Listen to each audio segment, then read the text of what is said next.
Welcome in, Hawks fans. Your boy Bryce Lewis back at it again for another Believe in Hawks episode. Obviously, a lot has happened. We've talked about it.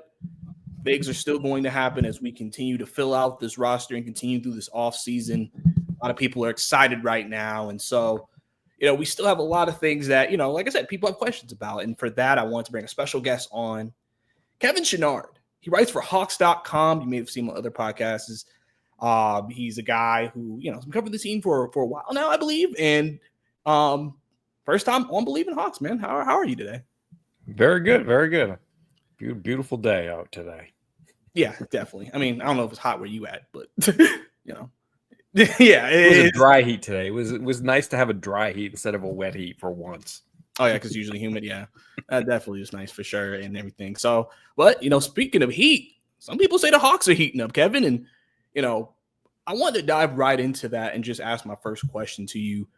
And it's just as simple as, after the moves that we've seen so far for this team, how do you feel about the current version of the Atlanta Hawks right now? I think it's a time to feel great about the Atlanta Hawks. I mean, they should be a contender if they stay healthy. And, that, the track record right now is they have a lot of players who haven't stayed healthy. And this feels like a cop-out because it's like, what can you really say about it? Because, maybe they'll stay healthy, maybe they won't. They certainly have a deep team now that can kind of maybe cope with some of this better than they have in the past. But, man, if they stay healthy, they have got the horses in an Eastern Conference. It's pretty widely depleted even before the season starts. Yeah, and that's true. And I think that's where I think a lot of people feel right now in the Eastern Conference. It's so wide open. A lot of injuries to top stars on certain teams. We know Boston's kind of going through a bit of a retooling period with Tatum out. Pacers just lost Miles Turner. Tyrese Haliburton probably out for the year next year as well. People not sure if they can believe in Cleveland yet. Magic are a team that some people think could be on the rise. But overall, I mean, it's a very – and obviously the Knicks, which I can get into. And the Pistons. Yeah, and them are kind of stacking up a little bit. When you look at the East, to me now, it's like, ooh, the Pistons look pretty good. Hey, some people don't know because some people are like, I wonder how much Malik Beasley's going to get him. Because, when they replaced him with Karras, it was like, that's more of a scorer, not a shooter. So, I mean, it'll be interesting to see what K can do second year with some expectations and how the team continues to grow. So, I mean, I guess going into that, I mean, if you go back to the Eastern Conference Finals year, that was not expected when they made the run for a lot of people. They were just wanting to make the playoffs. And then they made it. Expectations changed. We can argue, should they have changed? But it happened. Now this is a little different because I think coming into this offseason, people knew, like, all right, this coming year is a crucial year. And they made changes in the front office. They've done some things to get themselves where they need to be. Anssi has so far emboldened himself to the Hawks fans. They love Anssi right now. For you, when you came into this offseason, what was the number one thing that you wanted to see from the Hawks? And do you feel like they have done that so far? Yeah, I think so. I think the main thing was shooting. Like, they just need more shooting. I mean, again, they needed more health, first of all. Like, they had a pretty good team at the end of the year. It's just like, well, if Jaylen Johnson was here, this would look great. Jaylen Johnson wasn't there. But, like, now they've got some depth. But more importantly, I think they've got some shooting. The three main players that they added in Porzingis, Alexander Walker, Kennard, like, they may be the three best shooters on the team now. Like, I'm not sure that, Trey's kind of a different kind of shooter, more off the bounce and kind of high risk, high reward, kind of spread out the defense. But, like, just in terms of, like, who's going to actually make shots with Niang gone, like, those are the three. So they really needed shooting. You're going to want more shooting when Jaylen Johnson does come back. You want shooters around him. You want shooters around Zachary Risache so that he can do his crafty stuff getting to the rim. And now that, the main thing they needed was shooting, and they got shooters. And Porzingis, they got a really unique shooter because you have to, if you want him not to shoot as a defense, you've really got to commit some special resources that tax your defense. So he's such a unique player in that he has a lot of gravity that kind of can upset the cart, and he makes you change your defense in uncomfortable ways if you want to stop him. So it's shooting, but it's also shooting plus with Porzingis. Yeah, and obviously he was a big addition, probably biggest player Trey's ever played with, and we know he's going to get easy looks with Trey. So I think people are expecting a good year, but I think this actually kind of leads me to my next question. Obviously, Porzingis has some injury issues in the past, and so I made the case that I feel like Onyeka Okongwu is more valuable now because of that. And I know there's a debate about who's going to start, because some people feel like, Okongwu may have played well enough last year to start. But at the same time, Porzingis, you may say, is the better player. So how do you feel about the center position? Do you have an idea in your eyes of who you would start, or does it even matter at the end of the day? Because they both can be played equal almost. Yeah, I don't think it matters at the end of the day because, it's quite possible that like all three of them get 54 starts or something like that, 54, 55 starts. Mm-hmm. Probably Onyeka would be a little bit on the, well, I'm going to take that back. But there's room for all of them to start 50 games. Like if Porzingis plays 60, there's 22 right there for Onyeka. If Jaylen misses 15 games, Porzingis can work at power forward and Onyeka is starting. So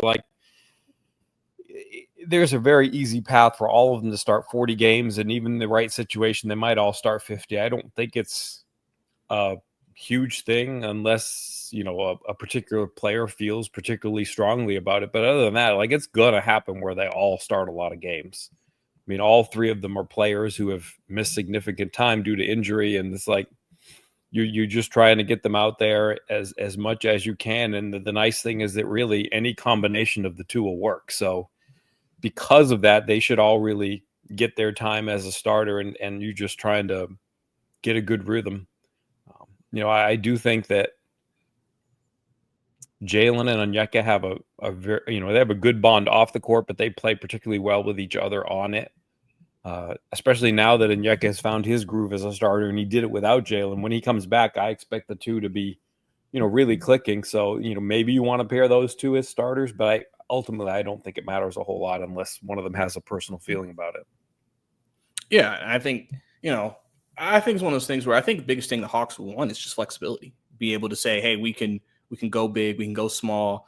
I think most teams would want to have that because certain teams play different types of ways. Some teams play faster, so they may go smaller. And some teams maybe more slow down the pace. I think the biggest thing coming out of last year, I was just looking at was the size. We're too small. But at the same time, it's like you had injuries to some of your bigger players. You had to play some inexperienced players who probably maybe weren't ready to play in that position. And I do think it's unfair some of the criticism Onyeka has gotten for that. But, people see what they see when they watch the game. So I guess the thing would be from that point, they also drafted Asa Newell from Georgia. What did you think about the draft pick? I know he was a very debated name in Sox circles, just depending on, I guess, what you think his ceiling is. But I said for what the team is right now, I think if you got a guy who can defend, rebound, and run, I don't think that's far of what they would want from that position as of right now. But what do you think about him?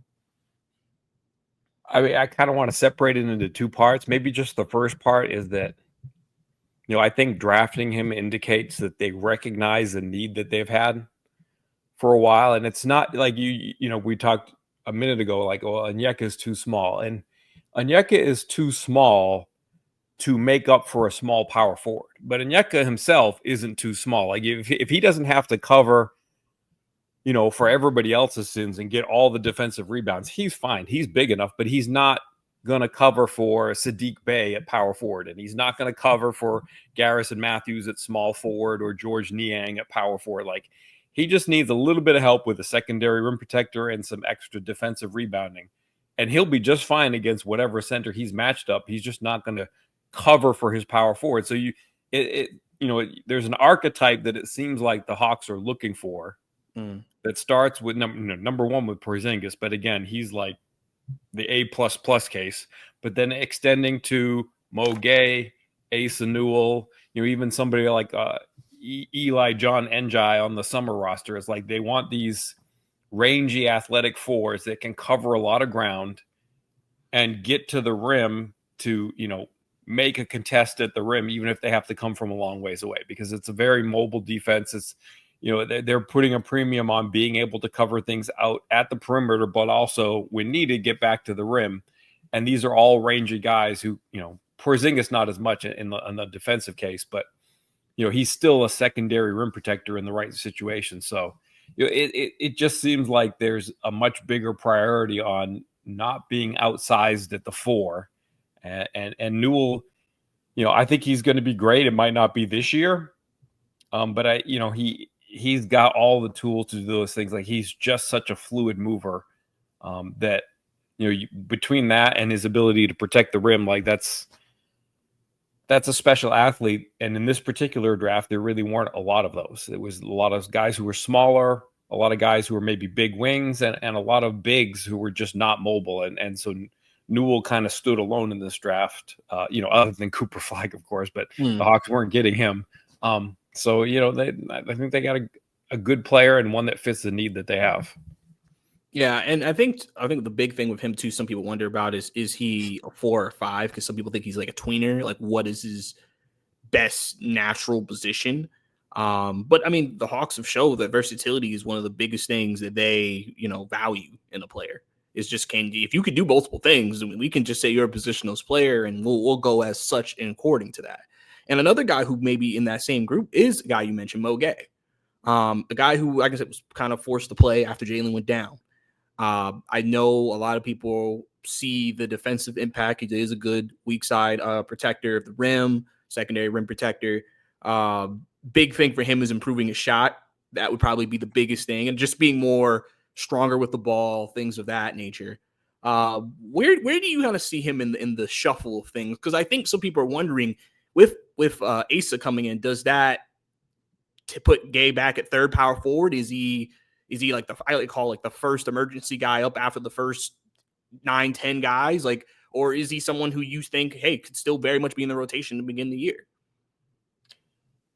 I think it goes back to Newell a little bit in that, when you asked before, like, what's his position? Well, I think his position right now is center, but he's also a 19-year-old who's not strong enough to be a center in the NBA, on July 2nd, 2025. Like, he needs to build up his body.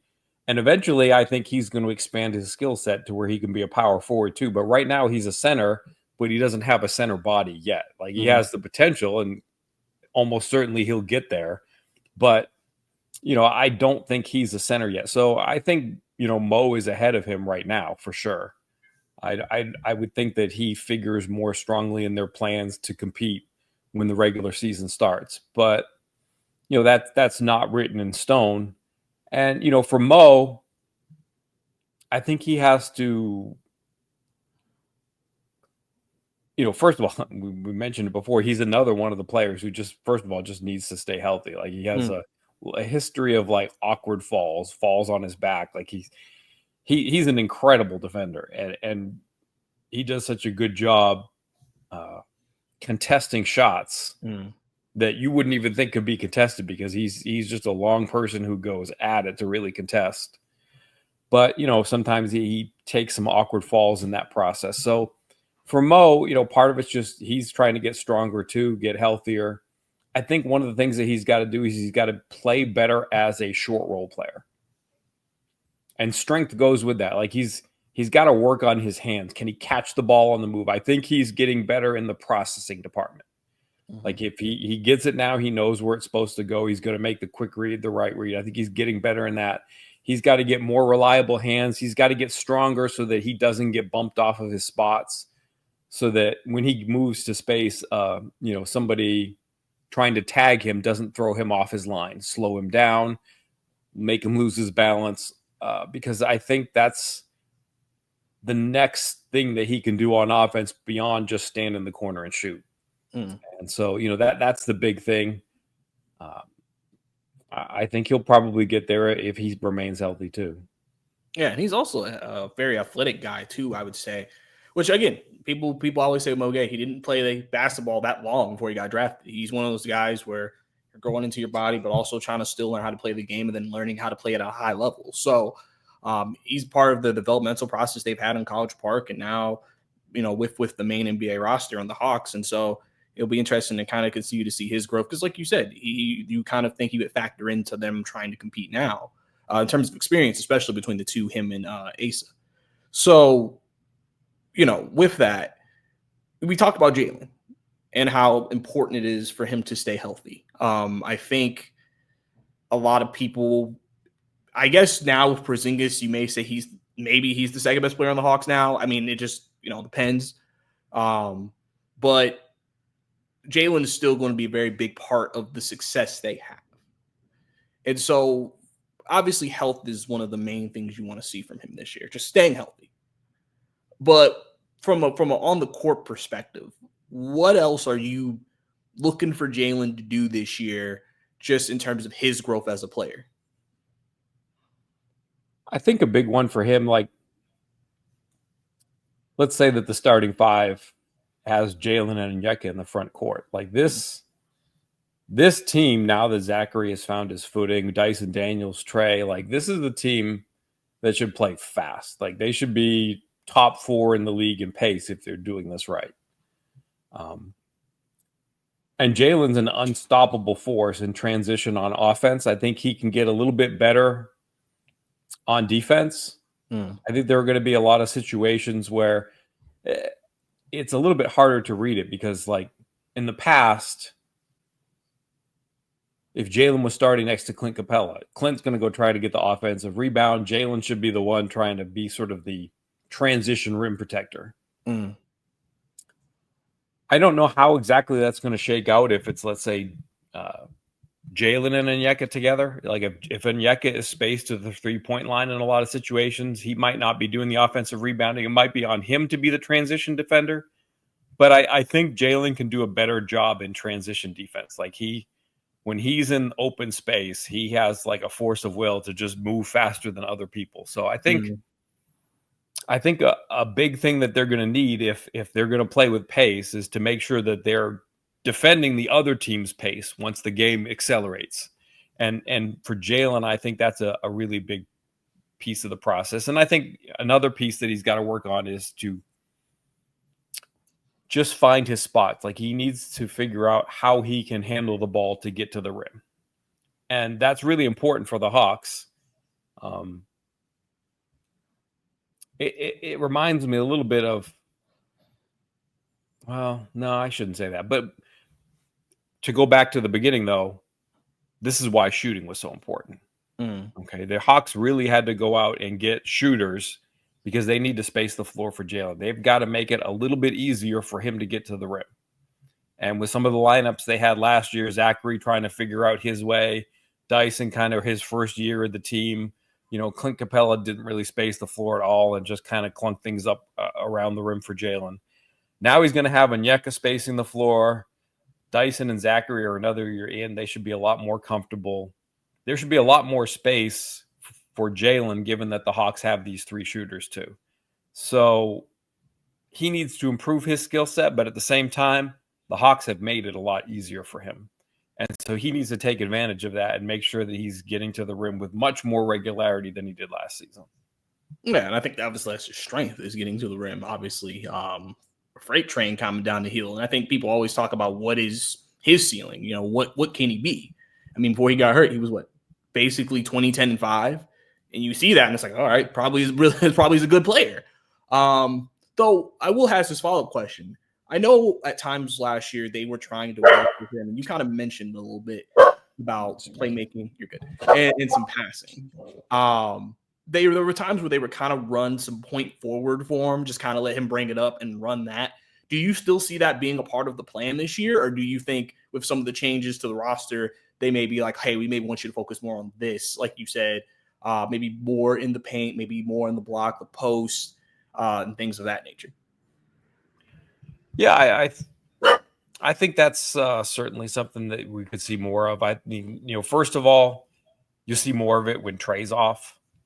They still, if there's one thing that they're still kind of missing, they need to still get more creation to back up Trey. But as it stands right now, I think that the ball is going to be in Jaylen's hands a lot when Trey is off. And so that's one way in which that can happen. But you know, it'll be interesting to see. You know, it was really just starting to happen. It didn't happen with that much regularity, and right when it really started to click, Jaylen was gone. But we got to see Jaylen handling the ball more with Trey as a screener. Mm. And then it was like just this little bitty tease, and then Jaylen was hurt. So I think that's the other thing. Like when Trey is off, and when Trey is, you know, when they want to take advantage of Trey's gravity and they use him as a screener to do that, I think you'll see the ball in Jaylen's hands for those situations. Okay. Yeah. I mean, like I said, something I know they want to develop that part of his game just because he has that unique skill set to kind of do the different things. He does, but like he needs more reps so that, you know, first of all, there aren't as many situations where him trying to find his way to the rim kills a lot of shot clock, and all of a sudden it's a hot potato back to Trey with a short clock because he worked on it and probed and it didn't work out. And just overall processing. Where's the open player? Where did the help come from? Like he just needs more reps. It's not as polished as it needs to be, but again, with a retooled offense with the amount of shooting that they have, it should look entirely different for him. And I'm excited to see what, like I said, how his season is. And like I said, just staying healthy, the biggest thing, just staying healthy and seeing him grow, like I said, like with the team that they have, because he's a very big part of what they're trying to do. And, you know, another big addition to the team was the first free agent signing on Monday for them, Nickeil Alexander-Walker. Probably some people maybe consider one of the higher level 3-and-D guys, but also a decent secondary creator. It's funny because some people I've heard still call him a point guard. I don't know if I forget if he came into the league like that, but like people look at him as a shooting guard. But I mean, listen, he worked on his game in Minnesota. He improved. He shot like 38%, I think, from 3 last year. And just it can defend the other team's best player. And, you know, we think about, you know, Dyson and just like him. Okay, Dyson comes out of the game. Well, it's not over. You still got Nickeil coming into the game. For you, with that signing and what he's bringing to the Hawks, how do you see that fit with this team? You know, is it more like, okay, we're going to use him at the 2-3, obviously a guy who can fill in and start if Dyson needs to take if, you know, something happens to Dyson, or even Zach to a certain extent. But what do you see his fit with his team, and what do you expect to see from him for the Hawks this year? I mean, I expect his usage to look a lot like Dyson's. I think that's you know, a pretty strong comparison there, and you know it's needed. Like I do think that by the end of the season, Dyson was worn down a little bit. By the time they got to those play-in games, like he put it out there for so many games. And like, if you look for Dyson, you know, at the advanced metrics on how high a level of offensive player was Dyson guarding on the average night, like his was, if it wasn't first in the league, it was like second. Like he was taking on the most complicated assignments every night. And so the Hawks have a tremendous opportunity to lighten the burden on him, which, you know, can just help in a lot of ways. That should be fresher by the end of the season, so that when they get to a playoff run, he's not running on fumes. They should be able to give him in-game breaks so that he can be a more capable creator when Trey sits. Like as it stands right now, it still seems like, you know, Trey goes to the bench. Who's running the offense? It should be a lot of Dyson.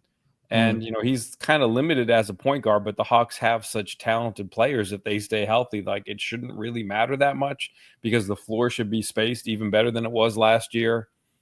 And, you know, if the floor is spaced and he can only really do 3 things, well, there should be space for him to do those 3 things. Like, you know, I think he'll have more juice as an offensive player, especially when he's a creator, because he won't need to take absolutely the most important defensive assignment for 41 minutes a game anymore. And I just think like his, you know, if you compare what he does with what Alexander Walker does, I think it's a really direct comparison. They're both sort of secondary creators. They're both A+ defenders. You know, the only difference really, I think, is that Alexander Walker isn't quite as big, and he's a better shooter. Like he's, you know, it's not a wind up because I'm wide open 3 like Daniels takes. Like he can get his 3s up. And so that makes him a very valuable weapon. And so piggybacking off of that, we know Dyson, has been working on his game.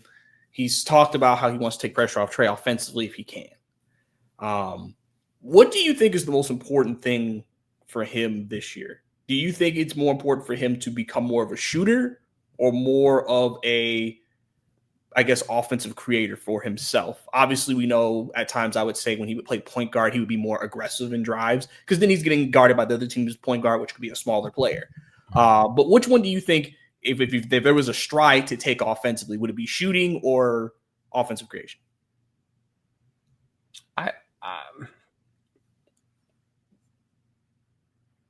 Shooting, I felt like he took a big shooting step last year. Mm-hmm. So that might not be coming this year. It might just be, maintain the progress you made as a shooter. It's not like he's any kind of world beating shooter, but I think he took a big, if you look at what his resume was in New Orleans and what it looked like with him on offense in New Orleans, he took a big leap with the Hawks in his first season here in Atlanta. So I think it's going to be as an offensive creator, just finding the nuanced reads, finding just the next play on the offense. If he's driving and it isn't there, what's going to happen? Because I think Quinn has this offense where he wants everybody to kind of make quick decisions so that they get multiple swings in each possession. If the first probe doesn't work, you just get another one. So I think it's recognizing the soft spots in the defense when he's driving, so that if the first one doesn't work out, he's getting it to the player who can make the second one.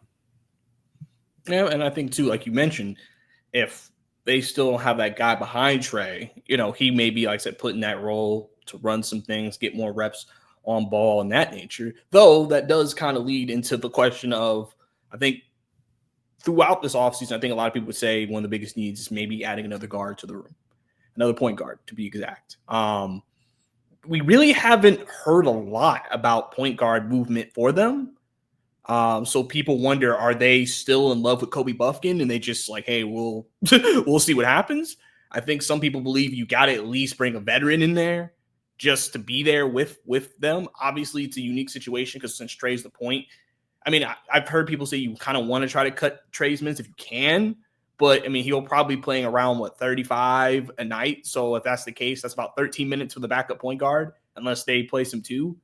How do you feel about Kobe Buffkin right now, coming into his third year? Obviously, again, health is the big thing for him. And do you think the Hawks really should add another guard at some point this offseason? I think you want to be ready to add a guard. If Trae is going to miss a couple of weeks or something, depending on what point of the season it is and how you want to manage it. Maybe you want to have, like a Trent Forrest where you devote one of your two-way spots to a guard. Because, you've got a lot of options here. None of them are great. But again, players around the league are going to look and say, if I'm a point guard, well, if I go there, what's going to happen? They're going to see that Nickeil Alexander-Walker is going to play a lot of minutes at guard. And that's with Trae playing 38 minutes a night at point guard. There's just not enough opportunity, I think, to bring in a guard when you've already got Trae, you've got Dyson, you've got Alexander Walker, you've got Kobe Buffkin, you've got V. Krejci. There's just not a lot of opportunity there. None of those guys are world beaters, but together, I think there's enough there that you could patch the 10 minutes a game that Trae's not playing. So I think the more pressing need is that they've done a good job solving something that has been a sore spot for so long. They've got all these terrific secondary rim protectors. It's been 3 years running, and it's never at the beginning of the season. It's always been okay, you get some injuries, and by the time you get to February and March, there's this absolutely too small person playing power forward who just should not be playing power forward in February, March, April. And it's just they've solved that. They have all these wonderful secondary rim protectors. I think the one thing that they're missing though is they need a big who is just an absolute rock of a defensive rebounder. I think they need that 6'11" center who's, if you're getting killed by Jonas Valanciunas on a given night because he's just pushing people out of the way, I think you need just that one big body to come. And it might not be somebody that plays every night. They might play every third game, every fourth game. But I think, somewhere on this 13th, 14th, 15th spot in the roster, they need that one big that can just come in and say, okay, if you miss a shot, I'm going to be there getting the rebound. Because I don't know that they have it when Jaylen's there. I should clarify. Again, Jaylen hasn't been an 82 game a season player. Mm-hmm. So when Jaylen's there, he's an A+ defensive rebounder. And between him, Zachary, Onyeka, Kristaps, when Jaylen is out there, they should be good as a defensive rebounding team. But I think there are going to be times when they need that. The Pacers needed it in the playoffs, and it was Tony Bradley. They looked past Thomas Bryant and some other players. At times, Miles Turner, they're like, no, we want Tony Bradley. I think you need that guy who's just going to be absolutely solid on the defensive rebounds because, again, if you want to play with pace, the first thing you got to do is get the ball.